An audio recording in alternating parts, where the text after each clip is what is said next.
ఓం నమ శివాయ. అందరికీ నమస్కారం అండి. కన్యారాశి వారికి త్వరలోనే జరిగేది ఇదేనండి. ఆమె మీ ఇంట్లోనే తిరుగుతుంది.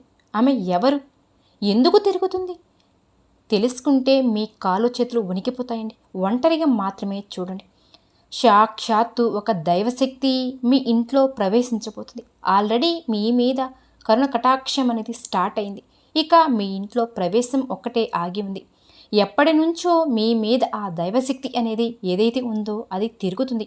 ఆ దైవశక్తి ఎప్పుడు కూడా మీ దగ్గరే చేరుదామా, అలాగే మీ జీవితంలో ఉన్న కష్టాలన్నీ కూడా హరించి చక్కగా మీ దగ్గరకు వచ్చి మిమ్మల్ని కాపాడుకుంటూ మీకు వచ్చే ప్రతి ఒక్క ఆపదను కాపాడుతూ మిమ్మల్ని చల్లగా చూడాలనుకుంది. ఈ దైవశక్తి మీ చుట్టూ పక్కనే తిరుగుతుంది. ఇక 10 రోజుల్లో ఆ దైవశక్తి మీ ఇంట్లో ప్రవేశించబోతుంది. మీకు మంచిగా ప్రతి ఒక్క సంకేతం అనేది తెలుపుతుంది. అయితే ఆ దైవశక్తి ఎంత సైలెంట్గా అయితే మీ జీవితంలోకి ప్రవేశిస్తుందో, కానీ ఆ దైవశక్తిని మీరు గుర్తించకపోతే మాత్రం మీ జీవితంలో వచ్చేటువంటి ఆనందం అలానే సైలెంట్గా తొలగిపోతుంది. అయితే కన్యారాశి జాతకులు తీసుకోవలసిన జాగ్రత్తలు ఏంటి, మీకు వచ్చే సంకేతాలు ఎటువంటివి, ఆ దైవశక్తి మీ ఇంట్లోకి వచ్చేసింది అని చెప్పి ప్రతి ఒక్కటి కూడా ఇప్పుడు ఈ వీడియోలో మనం వివరంగా తెలుసుకుందాం. కాబట్టి ఈ వీడియోని ఎక్కడ కూడా స్కిప్ చేయకుండా చివరి వరకు చూడండి. అప్పుడే మీకు పూర్తిగా అర్థమవుతుంది. అలానే ఒక చిన్న రిక్వెస్ట్ అండి, మన ఛానల్ని కొత్తగా చూసే వాళ్ళైతే ఛానల్ని సబ్స్క్రైబ్ చేసుకోండి. వీడియో నచ్చితే లైక్ చేసి మాకు సపోర్ట్ ఇవ్వండి. సాక్షాత్తు ఆ దైవశక్తి మీ మీద కరుణ కటాక్షం కల్పించబోతుంది. మీరు దాన్ని పొందవచ్చు. అయితే ఇక ఆలస్యం చేయకుండా వీడియోలోకి వెళ్ళిపోతాం. కన్యరాశి వారికి రాబోయే పౌర్ణమి తర్వాత మీకు మంచి రోజులు రాబోతున్నాయండి. సాక్షాత్తు దైవశక్తి మీ చుట్టూ పక్కనే తిరుగుతుంది. కాబట్టి మీకు ఎటువంటి ఆపద వచ్చినా సరే, ఎటువంటి కష్టాలైనా సరే ఒకదానితో ఒకటి ఆమె స్వయంగా పోరాడుతుంది. అలాగే దాని తర్వాత మీ జీవితంలో ఏదైనా రావడం అనేది కూడా జరుగుతుంది.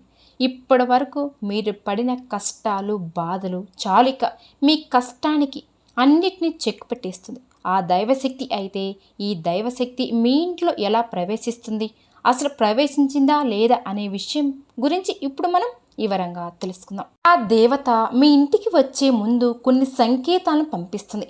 మొదటి సంకేతం ఏమిటి అంటే మీ మనసును ఒక్కసారిగా భక్తి వైపు మలుపుతుంది. అంటే మీ మనసు మైండ్ రెండు కూడా దేవుడి వైపు ఎక్కువ శాతం ఉంటాయి.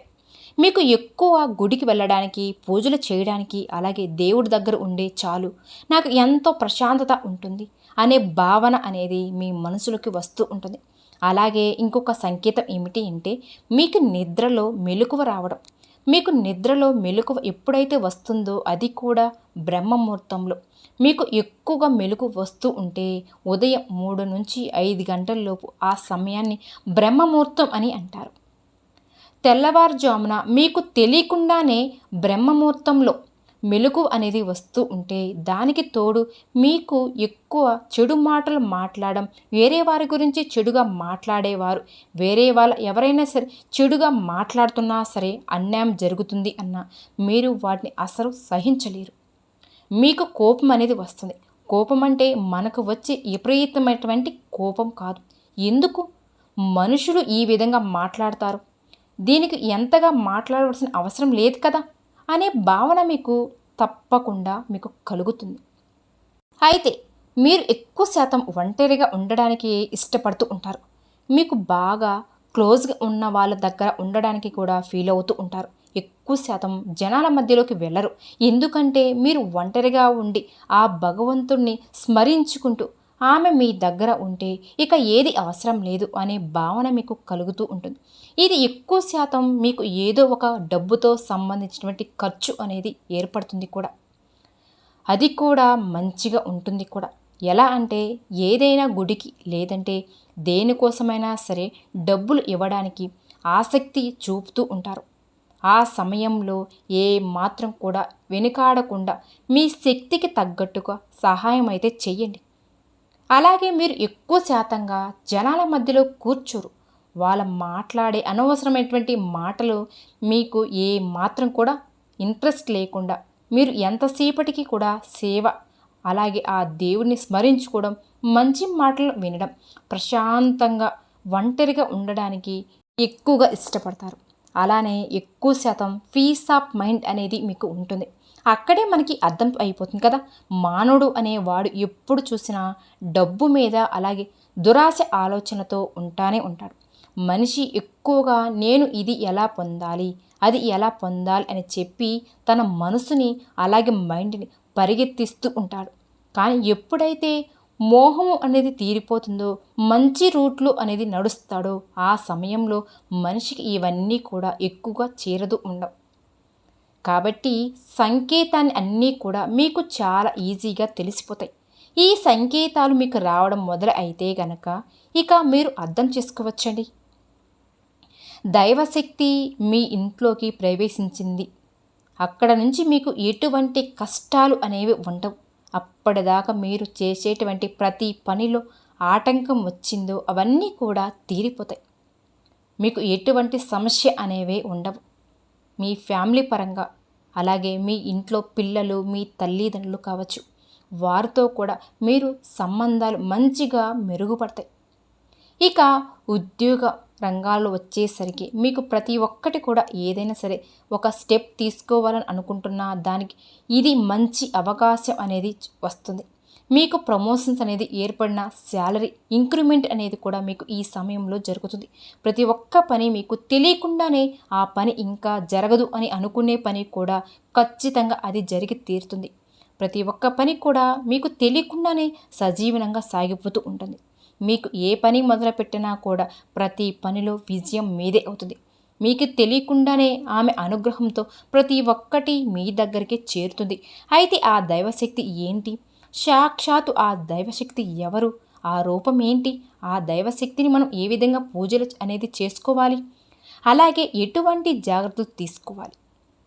అదేవిధంగా ఎటువంటి శత్రువులకు సంబంధించిన బాధ మీకు ఏదైతే ఉందో ప్రతి ఒక్కదానికి పోరాడడానికి ఆ అమ్మవారే మీకు అందుబాటులో ఉంటున్నారు. ఆమె ఎవరో కాదు, కాళీ అమ్మవారు.